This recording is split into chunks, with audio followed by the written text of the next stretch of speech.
Hello, mayong hapon mga ka-farmers. So narita karon sa area no, nasa tong garden. So mao na day ni update sa tong kalubasa minus kayo pero salamat ra gyapon ta nga naaragi mabuhi. Dayon kana diha mga ka-farmers ato nang okrahan. Ang dulo no. So nag-harvest na day tag sugod ani mga ka-farmers. Okra. So may na lang pud ni mga ka-farmers pang dungag-dungag palit abono og medisina. So ako kang ako itur sa ato ang garden ha. Muna ato ang ukrahan mga ka-farmers. Ha! Kapoy lagi mag-uma pero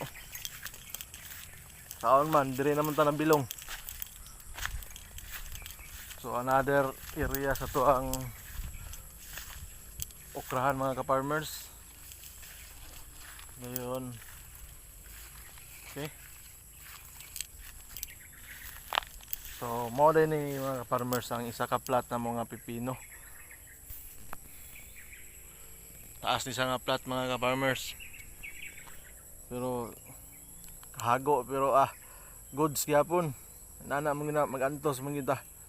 So as of now mo ra to mga ka-farmers no. Update sa to ang garden. So daghang salamat sa suporta nga inyong gihatag mga solid followers, mga ka-farmers. Mao ra man pud ni makarelate. Mo ni hago kay nga trabaho mga ka-farmers.